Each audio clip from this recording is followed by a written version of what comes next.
Hello PUBG friends and welcome to another PUBG Playbook. ESL Masters Grand Finals week number 1 is done and E United found a lot of success by getting pretty high. Let's take a quick look at how they managed to find all that success, and our first look at it's going to be on Everest. I don't know about you, but whenever I was a kid, King of the Mountain was no joke.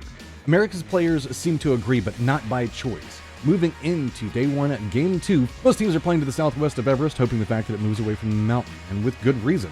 The mountain itself creates a good divide in the area for multiple teams to be able to climb up and survive here. Also, the western side of Everest has far more trees to block out sight lines of teams that are going to be on the peaks looking down, and potentially also provide cover from teams that are going to be next to you. Teams usually try to jockey around each other for potential climbing spots or gatekeeping positions depending on how the circle goes if it stays Everest. Unfortunately for all of these teams, the circle shrinks are not going to favor those in the low ground, and we are staying due up on Everest. E United realizes they have an opportunity.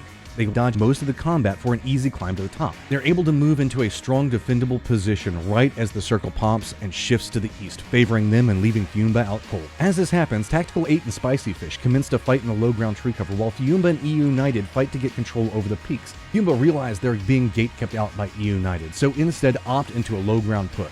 Right as Tactical 8 is finishing up and beginning their rotation, it's going to be whenever they are spotted out. They do manage to catch T8 off guard, picking up a couple of kills, but the rest of the match is really just dealing with E United's high ground control, which after Tactical 8 falls allows them to get low ground control as well, and DraftKings finds himself squeezed and falls valiantly on the unforgiving mountainside. E United exploited distractions and made a great rotation to take control over this game and use the high ground to the utmost advantage.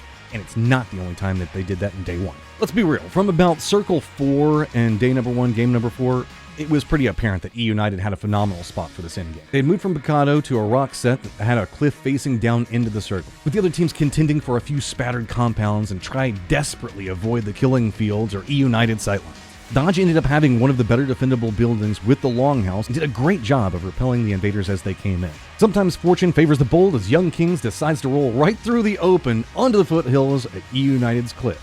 The hope with this play is now that they're inside the dip, defended from the people on the outside, those same people that would be able to take pot shots at them cannot allow E United to look down on them, risk E United getting shot themselves. The strat works as E United has targets in abundance, and while this part of Miramar is desert, E United is just farming away. Moving into Circle 7, it's finally time for E United to have to leave their high ground. Blood moves to the north and try to creep up back behind Dodge, and while he does get a knock, late game blue damage is no joke and he goes down to that. Next up is E United leaving that high ground, though as Reload gets knocked by Dodge, Snaker is knocked by Sir Isaac Newton himself. Both Dodge and Young Kings are eliminated shortly afterward. DraftKings realizes he's in a 2v1 and moves into a far more defensive stance, moving heavily to the east. An easy res comes through, and now the two-man E United leave the hillside and move out to the foothills themselves, sweeping through and also sweeping Fiumba out for the win. So instead of looking at the plays, because there's going to be a lot of shooting happening from E United's position, let's look at the benefits and why high ground has been so strong for United.